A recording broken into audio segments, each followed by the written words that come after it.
Hi, this is Michael Buffer, and welcome to the BoxHard Podcast. Hello, everyone. This is Mikey Garcia.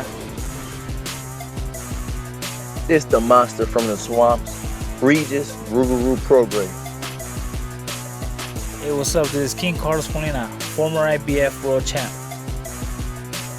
This is Michael, the Bounty Hunter, 2012 Olympian and your people's champ. This is Charlie Edwards, flyweight champion of the world.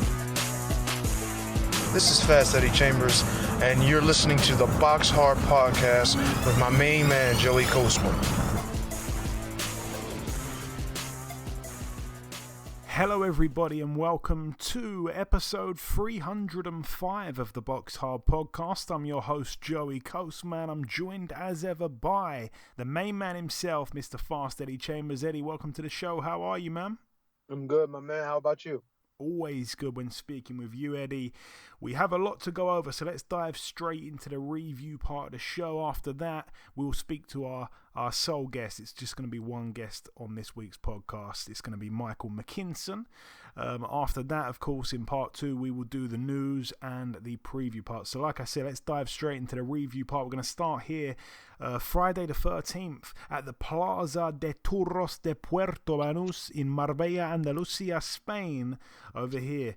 And Donny Gargo coming off that draw against Gavin McDonnell, now 24-4 with a draw. He lost a split decision over 12 rounds to Karim Guerfi for the EBU European featherweight title. Guerfi, I think, has moved up in weight to fight for that title. He's picked it up, and it's his 30th win. He's 30-5, showing he's not done, to be honest, after getting knocked out in a round by Lee McGregor last time out. What a way to bounce back for him.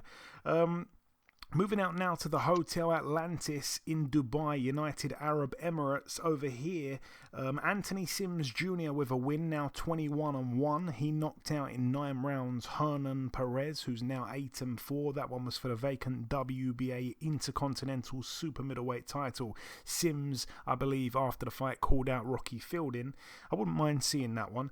The Cuban Mike Perez returned at cruiserweight. He picked up a win, now 25-3 with a draw. A KO in round 4 against Tony Salam, who's now 14-3.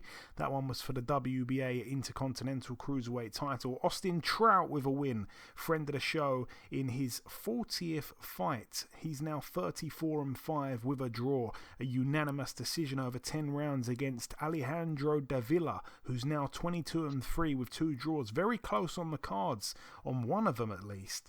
96-95 and 97-94. I believe there was a female judge as well who, gave her scorecard in, and her card was 100-92. So scorecards all over the place there. But anyways, a good win there, like I say, for Austin Trout. I definitely like him. Got a lot of time for him.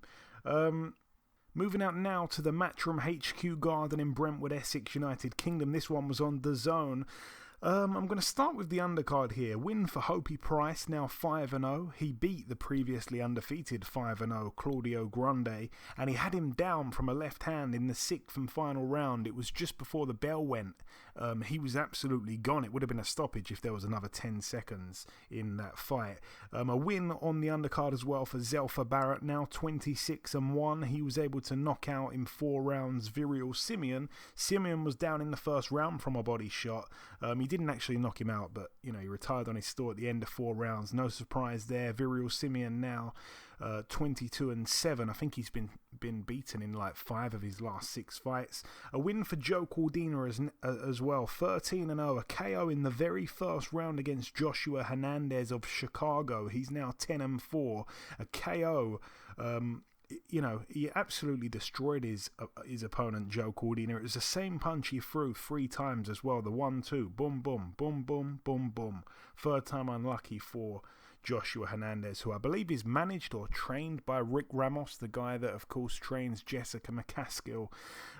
Elsewhere on the card, Cash Farouk with an expected points win over 10 against Luis Castillo, the Mexican, now 28-3. Cash Farouk 16-1, still has that one controversial loss to Lee McGregor. Elsewhere on the card, Raymond Ford now 9-0 with a draw, a TKO in round 3 against Reece Bellotti, who's now 14-5. That one was for the vacant WBA Continental Featherweight title. Quite impressive from Raymond Ford to get the stoppage, I think. I expected that to go the distance, and Reece Bellotti can really punch, but considering Ford had that kind of, I don't want to say questionable draw, but unexpected draw, I think it was in his last fight before this, I wasn't sure going up against a banger like Bellotti. I definitely thought Bellotti would pose some kind of questions, but to get him out in 3 rounds is very impressive. Elsewhere on the card, Michael Mckinson now 21-0. We will be speaking to him in a few minutes. He beat unanimously over 10 Przemyslaw Runowski, who's now 19-2. Runowski obviously had a loss to Josh Kelly on points. Now he's got his second loss on points to Michael Mckinson. Very much expected. A defense of Mckinson's WBO Global Welterweight title. One of my favourite fighters, Mckinson. It was a total masterclass from him. At some points it looked like the stoppage was going to be coming because he was busting up the Polishman, but it didn't come. And, he's still only got 2 knockouts in 21 wins, Mckinson, but he will box your head off for 12 rounds, and in this case 10.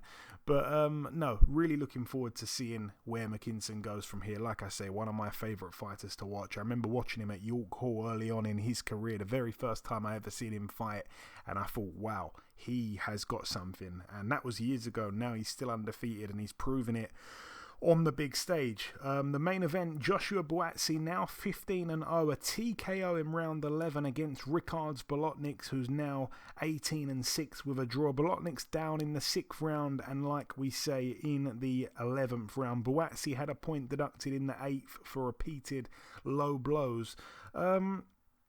It was an exciting fight. I thought that Bolotniks fought off the back foot for most of it, which was a bit of a surprise to me, but he had success. He landed a number of big shots from the outside. Buatsi, for me, was hit way too often. I'm still not convinced. I'm worried a little bit about Buatsi's gas tank as well, and there's no getting away from the fact that Bolotniks came to fight. He's extremely tough.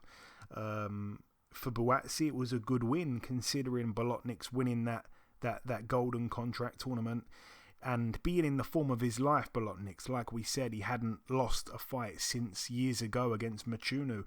So I give credit to Buatsi for that, but I couldn't say I was overly impressed. I predicted a points win or a late stoppage, and that's what happened. It was another fight where maybe Buatsi learned some things, but me personally as a viewer, I didn't learn much about Buatsi. It wasn't a fight that would tell us where he can go.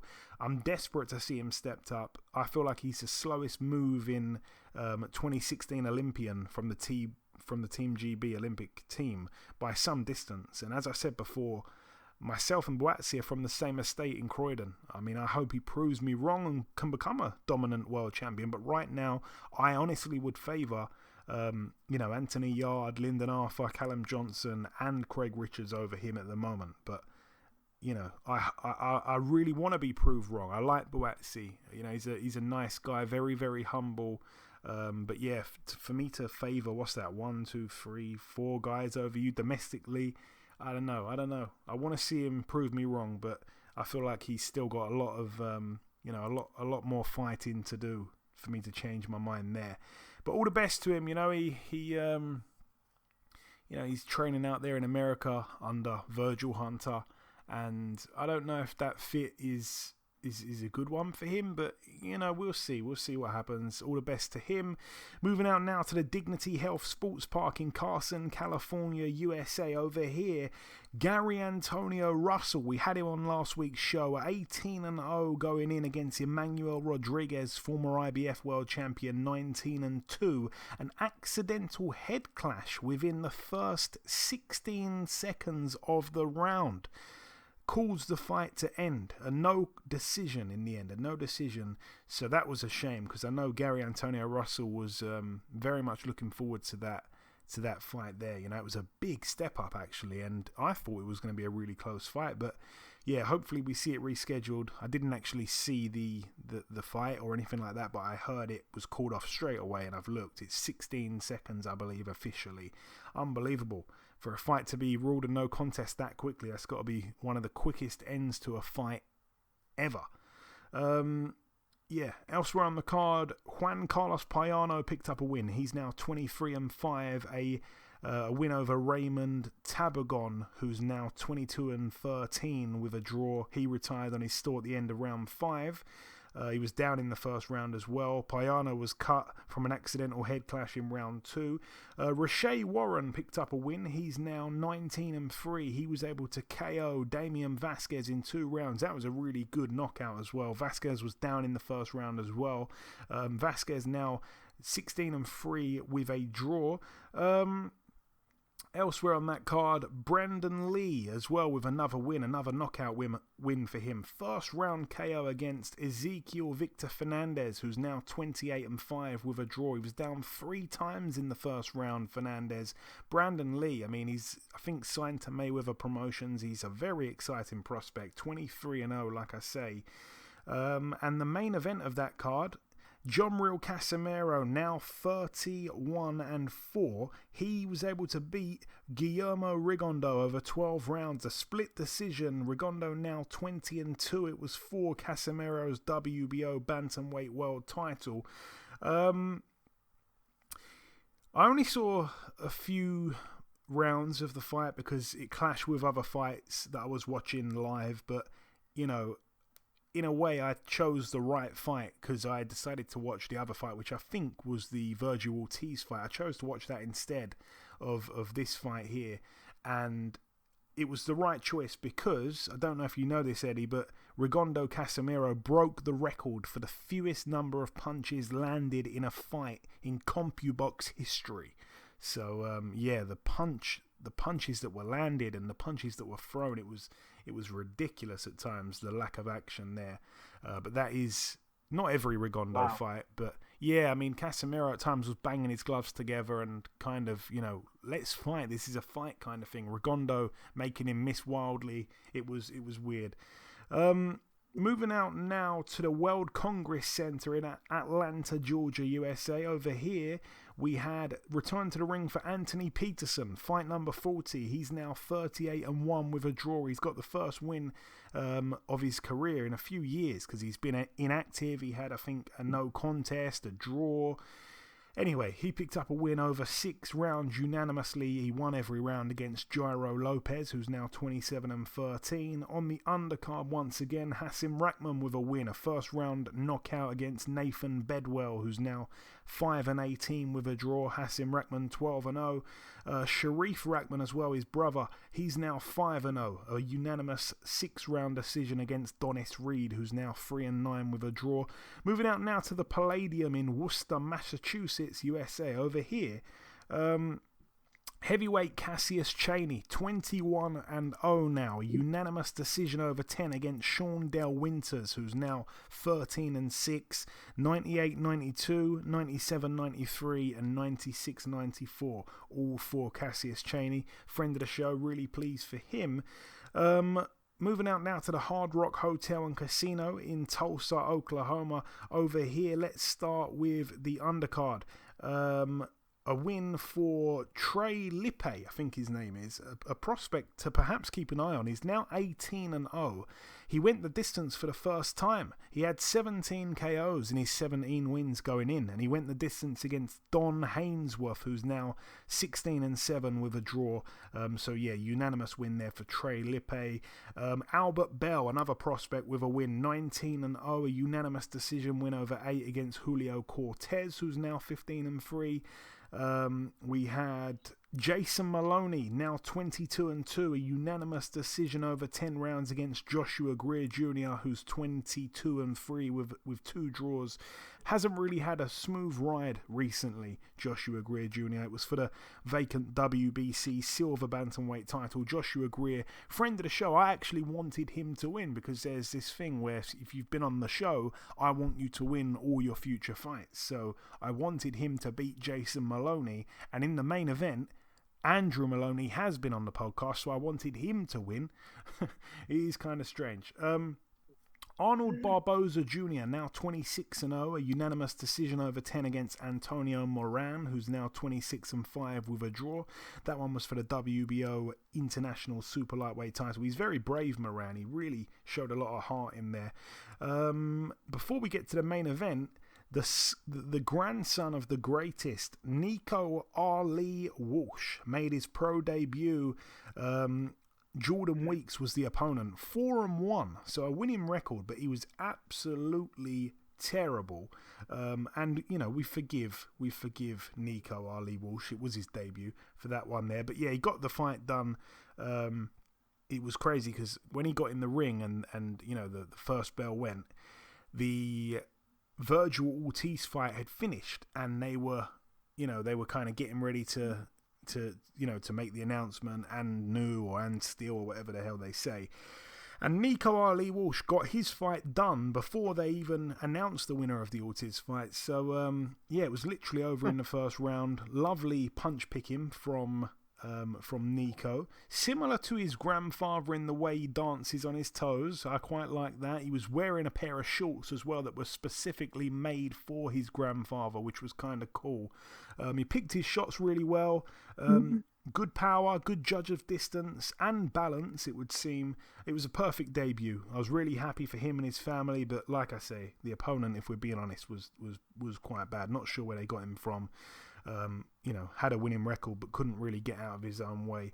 Good stoppage from the referee as well. Too many shots to the head. I think he was complaining, the opponent, but it was the right thing to do. And the main event, Joshua Franco, now 18-1 with 2 draws, a unanimous decision over 12 rounds against Andrew Maloney, friend of the show, now 21-2 for the WBA World Super Flyweight title.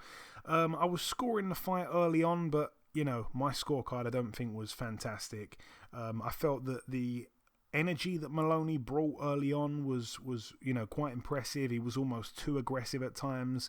I felt Maloney was ripping in with some eye-catching uppercuts early on. He was investing in the body, which I felt was a clever thing to do. Franco was being beaten to the punch early on. I think in the mid-rounds again, though, I felt that Franco started to take over a little bit. There was some close rounds here and there. In round 7, Franco was down. It was ruled a slip, and it was correctly ruled a slip. They went to a replay, and a punch didn't land. He literally did slip. Maloney won that round, though, for me in the 7th. But yeah, in the end, scores were all over the place. I thought it was very, very close. It was unanimous in the end to Franco. All 3 judges had it exactly the same, 116, 112. I really feel for Maloney because I feel like he's had such bad luck. I don't want to see a full fight between the pair. Who does? But I'm just not sure where Andrew goes in the immediate future because Franco has had the fight with him 3 times now. The first one, Franco won fair and square. The second one, the no contest, which took half an hour to still get the decision wrong. It should have been a KO victory for Andrew Maloney, let's be honest. And he would have gone back to Australia and never thought about Franco again. And he came over for the 3rd fight. All 3 fights have been in the USA. He's come over for the 3rd one.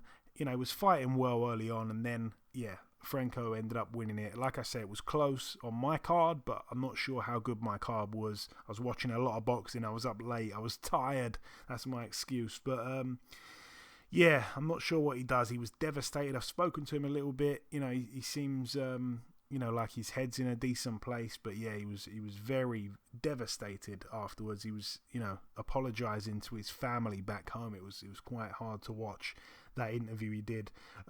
As for Joshua Franco, he mentioned the likes of Estrada and Chocolatito. They're brilliant fights. I'd love to see him fight those kind of more proven guys next, But he's been quite fortunate himself. But again, a bright future, and he's learning all the time. He's getting better and better, I think, Franco. So that's it for that one in Oklahoma. Moving out now to the Ford Center at the Star in Frisco, Texas, USA. This one was on DAZN as well. So there was 2 cards on DAZN on Saturday night. Let's start with the undercard. What was on it? I'm going to run through this real quick because I didn't really watch much of it. Felix Alvarado with a win, a first-round knockout against late replacement Israel Vasquez. I think he turned up on fight week because the original opponent pulled out. Vasquez now 10-5 with 2 draws. Felix Alvarado 37-2. Real big mismatch, that one. Roger Gutierrez against Rene Alvarado for the WBA World Super Featherweight title ended with a unanimous decision over 12 to Roger Gutierrez. I think that was the third fight between the pair. And the main event, Virgil Ortiz Jr. now 18-0, another knockout. It's 18 knockouts against Egis Kavalauskas, who's now 22-2 with a draw. It was for the WBO International Welterweight title. What an unbelievable fight this one was. Ortiz was dropped in the second round. It wasn't given. He was in a lot of trouble in the second round, and when he was in trouble and hurt, he was naively starting to trade bombs. Both guys were missing wildly, but if any shots landed at that point, someone was going to sleep, and I think Virgil Ortiz, being hurt already, would have probably been the more likely to go to sleep. It wasn't clever from him. Like I say, it looked like a knockdown to me in the second round. I can't remember if they showed a replay or not, but it certainly looked like that straight away. It looked like a knockdown, but they didn't give it. Round 3, Kavalauskas hurt Ortiz and went on the attack, but then he got put down. By the time he got back up, the round ended. He didn't take another shot, even though he looked like he was going to go if he took a couple more. Kavalauskas, I thought all in all, considering the magnitude of the fight, how hard Virgil Ortiz punches, the hype around him, the crowd, the atmosphere, everything, all of that, I felt he was really relaxed. He looked like every punch he landed was with mean intentions. It looked like every punch he landed was a big punch. And Ortiz, for me, I really liked how quick he was and how sharp he was with his jab. It was a really big test for him, this fight, obviously.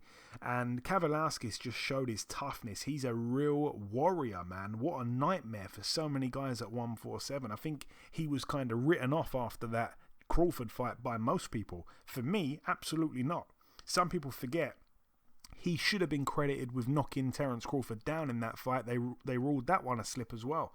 But yeah, he is one of the top guys at 147. He's definitely a gatekeeper. People forget he beat David Avanesi and stopped him, I think he stopped him in about 7 rounds. He is a really, really, really good fighter. He's above European level, and I'm not sure he's good enough to win a world title, but he is right up there, man. Oh boy, no one has an easy night with him. Round 8, it was the furthest Virgil Ortiz had ever gone, and the first knockdown was from a body shot. It was a stabbing jab to the body after hurting him with shots before that put him down. It was a vicious, stab to the body from that left hand of Ortiz. Knockdown number 2 came from headshots. Knockdown number 3 was just basically combinations that he was letting go, and then he finished him off with that 4th knockdown. 4 knockdowns in 1 round. What a beast Ortiz is. I mean, he's an animal, and for me, he's ready for anyone. I mean, yeah, I'm ready to say that. He broke Kavalauskas down after suffering some serious adversity himself. He was hurt, he was potentially down. It was an unbelievable fight, and I think that was the fight of the weekend. A brilliant fight. Where does he go from here? I don't know, just up and up. I think he is ready for anyone. Like I say, I'd love to see him in with someone like a Sean Porter. That would be a great fight for him. I haven't really given it much thought, but I'd love to see him in with Sean Porter. If not, give him to Crawford. I'm all for that. I don't mind that. Him and Jaron Ennis is a fight I'd love, but I do think they're both capable of winning world titles and then doing a unification, so maybe not just now. Or maybe now, I don't know. Anyone though for Ortiz, there's not a fighter that he would be worried about going in with. I think he's absolutely class. But anyway, that's it for the review part of the show. Just before we wrap up part 1, it's now time to welcome our sole guest on this week's podcast. Ladies and gentlemen, please welcome the undefeated welterweight contender. It is, of course, Mr. Mikey Mckinson. Mikey, welcome back on the show, my man. I'm a regular now. Thanks for having me again. Hey, it's always great having you on. Like I say, when I saw you beat Sammy McNess. I thought this guy is special, and ever since then, it's been years. You've been winning and winning and winning. I'm proud to call you a regular. So, Mikey, we last caught up last month, just after the Runowski fight was announced. So let's start there. A very dominant win over 10 on the weekend. Tell me about it, my friend. Yeah, I'm happy with the performance. I did everything but drop him or stop him. I was gutted that one of the scorecards said 98-92. Like, in all honesty, I didn't give him a round. I thought it was a shutout win. I hurt him at times, but then I boxed to instruction off my dad. Could have stepped up through the gears, but I didn't really need to. So, yeah, I'm happy that I'm stepping up levels and making it look easy. Yeah, and I was going to say, at times, because of the way you were busting him up, it did look like the stoppage was coming. I know the commentary as well, early on in the fight, I think about round 4, they were saying, there could be a stoppage here. Did you believe at that point early on that you were going to get the stoppage? So, going into the fight, I knew it'd be a points win. Look, going into the Chris Congo fight, I genuinely believed, hand on my heart, I was going to knock him out. But after 1 or 2 rounds, they do feel my power, and then they don't want to commit. They're all scared to commit after a couple of rounds, so it makes it more difficult for me to land these big shots. But I'm definitely not a non-puncher because I hurt everyone I fight. I hurt Runowski a couple of times in there. I just didn't step on him when I had the chance. He had a very hard head. As I'm stepping up levels in opponents, their heads are getting very, very tough. But yeah, I think the big question that people are saying is, am I going to have the strength to be able to move up levels? And you know what? I'm not a non-puncher, so I think when there is a chance, I have to let my shots go, I will. And they're not UFC knockouts, but at the moment, it's getting past 3 or 4 rounds and I've already won the fight. So I've been playing it safe. And to be honest, when I play it safe, it's easy. Yeah, it looks that way. And I have to say, obviously, most boxing fans generally want to see knockouts. But me, myself, I'm as impressed with a first-round knockout as I am with pretty much all of your most recent fights. I mean, every time you fight, you haven't been getting the stoppages lately, but the fights have been exciting. It almost doesn't make much sense. Yeah. Well, to be honest, as I was coming back from the corner, my dad was saying, this is a masterclass. Stick to your boxing and you're making it look really good. So I did. There's a few times, when I switched orthodox, I really did hurt him and visibly hurt him and stuff. But he's a dangerous guy, and I didn't really need to step through the levels and step through the gears. But there will be a chance when I do have to do that. I know people like knockouts, but I thought it was a boxing masterclass in there, and when I stick to my boxing, I make it look good. Yeah, it really was a masterclass, and he's such a tough guy because I couldn't believe he kept coming out. I mean, Jesus, it was such a dominant performance. People are going to compare my win with Josh Kelly's win, but I boxed a better Runowski than Josh Kelly did. And that's no disrespect to Josh Kelly because I think he's a fantastic fighter, but Runowski took the Kelly fight on short notice. He had 3 months to prepare for me. He came in, him and his team were very serious, very confident. I was walking around the hotel all week and I was getting sly comments from his team, and the new good luck, you're going to need it, all stuff like that. So the energy that his team brought to fight week, I enjoyed because they were so up for it. And what I said in the press conference, I said I like that they're confident because my style, what happens is they're confident, and then as the rounds go on, round by round, their confidence fades. And I demoralised my opponent with the jab on the weekend. I thought my jab was on good form, and I could have won the fight just with the jab alone. And as the rounds went on, you could see I broke his heart. Yeah, no, you certainly did. And Conor Ben, after the fight, made reference to your style, and I can't remember exactly word for word what he said, but he said something along the lines of you being, a really awkward southpaw, and to me that kind of translated into who the hell needs that. But how did you receive his words, Michael? Because I think there was a compliment in there somewhere. Yeah, well, I actually haven't seen. I know a few people have told me and that what he was saying and stuff, but I actually haven't seen his comments yet. It's like with me and Conor, it's not like a big rivalry where we hate each other. Like I think we get on with each other, which is frustrating in my behalf because I'd love to fight him down the line. I'd love there to be a bit of needle, but we get on with each other. There's a lot of respect there, and so like.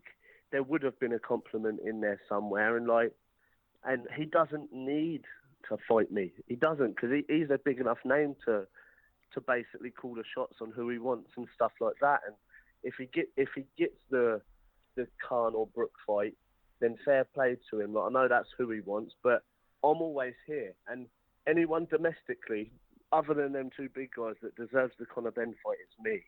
And I keep proving it time and time again. But I'm not going to just go out there and start abusing him when I don't need to.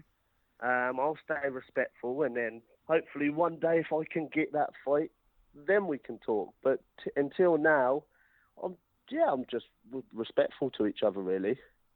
And I want to ask you as well, Mike, obviously you went 10 rounds on the weekend. How long do you leave it before getting back in the gym? Do you know what? I'm getting bored already. My dad said have a week or two off. Like, although it was an easy fight, like my body don't feel like it was an easy fight. But I've come out without a mark on my face. But like I've got 2 dead arms, and like I do need like at least a week off, I think. But I'm getting bored. Like if I had it my way, I'd be in the gym tonight. Because I'm a full-time boxer. I ain't got to go back to a job. Do you know what I mean? I ain't got to go back to a 9 to 5. So it's just like how I'm filling my days up. And normally I'm in the gym. So, yeah, this week I'm getting bored. I'll probably be back in the gym next week. I'm enjoying some food at the moment, you know. Hopefully I can get out December time, fight again, stay nice and busy, and we'll carry on working my way up. And you say there about hopefully getting out in December kind of time. I doubt you've had the talk with MTK just yet, but I reckon you've probably got something planned in your own mind. What would you like to do next, Mike? Do you know what? I haven't had the chat. So I got back to the hotel on after the fight, and I messaged Lee and straight away, and I said to him like December time, like you know what I mean, like at the time I didn't feel like I was in a fight on the weekend. It felt like a spar. It felt like a spar, and it was supposedly another step up for me. So we need to keep the ball rolling in order to be able to progress and develop. So I said, get me out because I want to go on holiday next month, I think. I haven't been on holiday in a couple of years because of everything. So I want to book a holiday with my girlfriend and then straight into a camp. Okay, sounds good. Sounds like a plan. In my ideal world, I would like that. But you never know, do you? Never know what's the plans and what's next. And obviously, my career comes first. Yeah, for sure. And it's not the fight we all wanted to see coming up this Saturday, but, you know, it's a good replacement, I think. Obviously, Dennis Ugas stepping in for Errol Spence against Pacquiao. I think I asked you how you thought Spence-Pacquiao would go, but I'm going to now ask, how do you think Pacquiao-Ugas will go? Wow, see, Ugas, I thought did very well against Porter.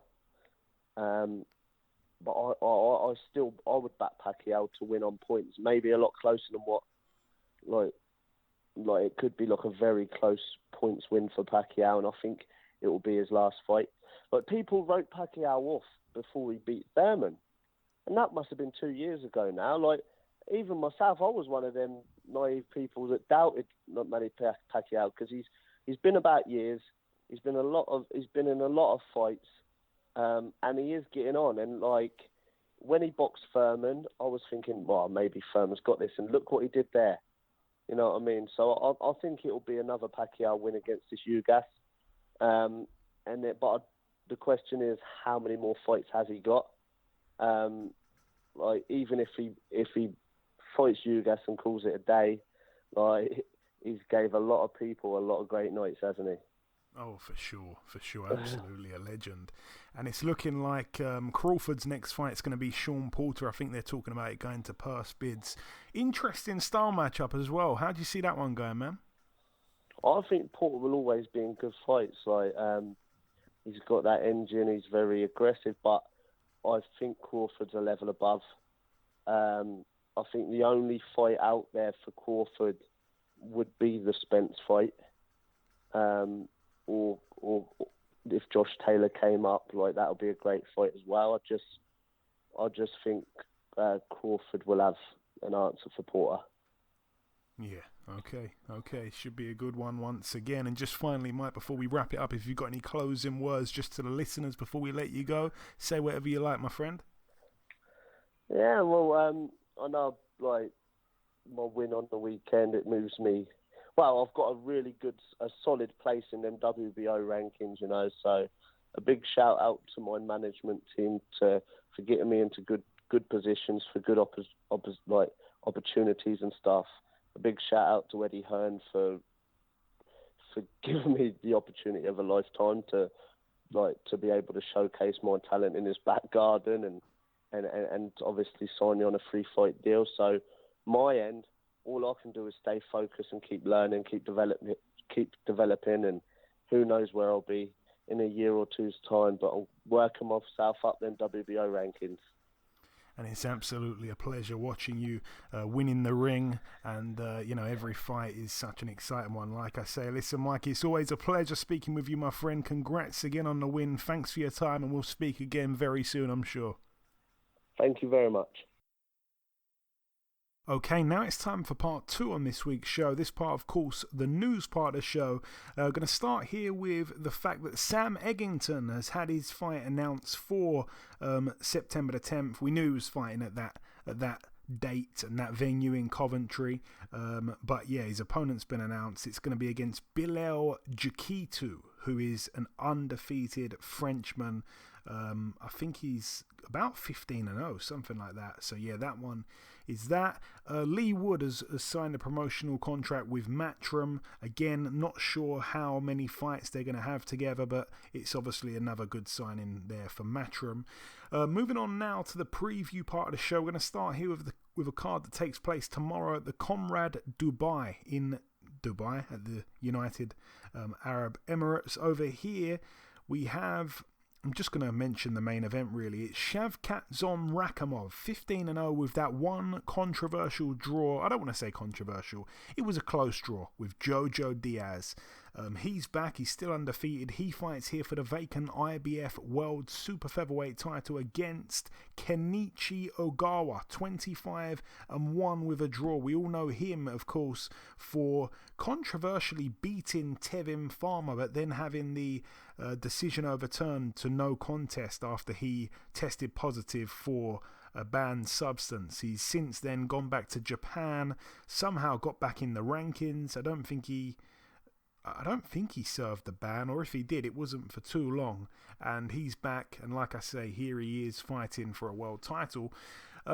Moving out now to Germany, one fight to mention over here. It's a prospect to keep an eye on, I think. A guy called Zan Kosobotsky. He is 15-0 with 14 KOs. He gets in with Joey Deweyko, who is 21-8 with 4 draws these days. It's for the WBA International Heavyweight title. And then, yeah, going out to the final card that takes place at the T-Mobile Arena in Las Vegas, Nevada, USA. Over here, let's start with the undercard. Victor Ortiz, 32-6 with 3 draws in a 10-rounder against Robert the Ghost Guerrero, 36-6 with a draw. All the best to Robert Guerrero, who of course is a friend of the show. Really nice guy, Robert Guerrero. I really, really, really like him as a guy and stuff like that. All the best to him. He's coming off almost 2 years out the ring. Victor Ortiz is coming off 3.5 years out the ring, so it should be fun. Does it go 10 rounds? I'm not quite sure. Elsewhere on that card, we should mention Carlos Castro, 26-0 in a 10-rounder fighting for the vacant WBC Continental Americas featherweight title he gets in with Oscar Escandon, who's 26-5. Quite a big puncher, Escandon, if my memory serves me right, but coming off a lot of inactivity and losing 3 of his last 4 fights. He lost to Gary Russell Jr. back in 2017, lost to Tugstot Nyambia back in 2018, got knocked out by Brandon Figueroa back in 2018 as well. And he's coming off a first-round knockout against Jack Tepora, who was an undefeated Filipino fighter, 23-0. But since then, it's been like a year and a half or something since then. And here he is against Carlos Castro. Very strange circumstances. Elsewhere on the card, we've got Mark Magsayo, the undefeated Filipino, 22-0 with 15 KOs. He gets in with Julio Ceja, who barely ever goes the distance, 32-4. With a draw. I think he's only gone the distance in, I think it's 5 fights out of 37. But yeah, he's not in the best form. He's coming off that draw to Brandon Figueroa, which again was almost 2 years ago. And before that, he lost to Guillermo Rigondo in a fight he was winning, by the way, till he got knocked out. And then the fight before that, he lost as well. So this seems like a card featuring a lot of people coming off a long time out the ring. And that brings us on to the main event. Manny Pacquiao, 62-7 with 2 draws. Once again, coming off over 2 years of inactivity. He steps in defending his WBA Super World Welterweight title against Yordenis Ugas, 26-4, the late replacement for Errol Spence. It's over 12 rounds. This is a great fight, man. I really think it's a great fight. I feel like it has got points written all over it. Like, oh my lord, I'm going to be putting some money on a bet here. If anyone's listening to me, you've got to do this, because it looks like you get more than even money, and even money, doubling your money is a good bet here. Yordenis Ugas, 26 wins, 12 by KO, not a big puncher. He's lost 4 fights, none by knockout, and Manny Pacquiao, we know, hasn't scored a knockout aside from that one against Lucas Matisse. I mean, that's 1 knockout in his last 1, 2, 3, 4, 5, 6, 7, 8, 9, 10 fights. So, yeah, 1 knockout. 11, 12, 13, 14, 15, 16. You've got to go back to he's got 1 knockout win in 17 of his last fights. And that all started... You've got to go back to 2009 against Miguel Cotto. Since then, 17 fights, only 1 knockout win, and it was against Lucas Matisse. So, yeah, you'd imagine he's not going to knock out Ugas, who's never been knocked out. So I tell you what, that's a good bet, I think. But then again, Ugas could win. But that fight, 100%, I believe, goes to points. How do you see it playing out, Eddie? Obviously, we wanted to see the Errol Spence fight. We're really not sure on his future. He wants to get back as soon as possible. There's all kinds of allegations that apparently he could be, for some reason, faking this injury. I can't understand the point behind that one. That sounds ludicrous. But anyways, forget about that. That's in the past. How do you see Ugas and Manny Pacquiao? Brilliant clash of styles. Great fight. Yeah, great fight. With Ugas and his recent accomplishments and him just being a top-level guy, never being stopped, and giving everybody the blues that he'd been in the ring with, basically, even in losing. So just a dangerous guy all around. Kind of disappointed, you know what I mean? I was so looking forward to Pacquiao Spence, one of those fights that you have fight parties for, you know what I mean? Even though, most people will look at Pacquiao, oh, he's past his prime, but look, just recently looking at him in the ring, he doesn't really look it. You know what I mean? He's really done a good job, extending his career and being effective even at this older age. So we were kind of like gassed up to see it. It's kind of unfortunate it's not happening, but this is like, if you had to pick a fight or pick an interesting matchup, this would probably be it. You know what I'm saying? Don't get me wrong. Other people would have said, hey, what about Terrence Crawford and all of the big, glossy names that we want to see him against, or, we want to see. But don't be confused and to think that this won't be an action, interesting kind of fight that is going to be contested. It's not going to be Ugas is just not going to, back off and make it easy on him. You know what I'm saying? I think Pacquiao possibly wins, but it's going to be a tough fight for him, especially like, if you think like back when Pacquiao fought, Horn, you know what I mean? Jeff Horn, he was like a tough guy, you know what I mean? But a kind of like a dark horse. Nobody really thought he had a chance, and he came out in there and showed it. Showed that obviously, even though I feel like Pacquiao probably won the fight, he gave him trouble. So this is the kind of thing that you got to think with a guy with nothing to gain, nothing to lose, and everything to gain in this situation. Maybe you look at Ugas as that guy. Now, granted, Ugas is still he's still on his way up or in the prime of his career, so you don't want to lose to an old guy. But Pacquiao still has the name, and Pacquiao still has done great. He's beaten Keith Thurman recently, so you got to give him the nod and say he's still Pacquiao. You know what I mean? So, like I said, in this situation, Ugas is just like he's in a good position. Everything he does, if he does well, he goes in there and wins. It's going to be great for him. But Pacquiao still got to, protect his legacy and, prove that he's still, he's still alive. You know what I mean? Most people was taking Spence and thinking that, Pacquiao is just too old to deal with a guy like that. But I think Pacquiao still has a lot to prove. And I think it's going to be interesting because of that and the crossroads these guys are at their careers. Yeah, I feel like Manny Pacquiao's been training really, really hard for obviously Errol Spence primarily, but he took his training seriously for sure. Looks in great shape again, as he always does, and he can't afford to take his eye off the prize against Ugas, because I tell you what, Ugas is a dark horse, like you say, Jeff Horn was at one point. For a very brief time, I think Jeff Horn was, but Ugas, he gives a lot of people a hard fight. I've been calling on him and Spence for a long time. That was a fight I wanted to see. I think Ugas is a really, really underrated fighter. I got a couple of losses that could have gone either way, particularly that one to, I think it was Sean Porter. That could have gone either way. He's a really, really top fighter that doesn't get the credit. Obviously, doesn't speak English or anything like that as well. I don't think that helps him when it comes to UK and American boxing fans. What was you going to say, Eddie? Sorry. No, I was agreeing with you 100%. Like a guy that really can't come across to, you can't really understand. You don't really, there's a language barrier. There's a lot of different barriers. The cultural thing makes it really difficult for you to root for him. So it's like, unless he's like a big time puncher or just a huge star like Canelo is, and then you see Canelo now learning to speak English. So, it's hard. It's hard to become a star like that. So he's going to struggle with that, but hey, it is what it is. You keep winning. It don't matter. Cures everything. Yeah, absolutely. We shall see. It's going to be a great fight, and I will definitely be tuning in. But anyway, that brings the preview part to a close. The final thing for me to do is to come in with the outro, which I'll do in just a few seconds. Okay, and this wraps up episode 305 of the BoxHard Podcast. I've been your host, Joey Coastman. Eddie Chambers has been with me for the duration of the show. A massive thank you to our special guest on this week's podcast, the undefeated welterweight contender, Michael Mckinson. The biggest thanks of all, though, goes out to you, the listeners. Thanks once again for tuning in to this week's podcast.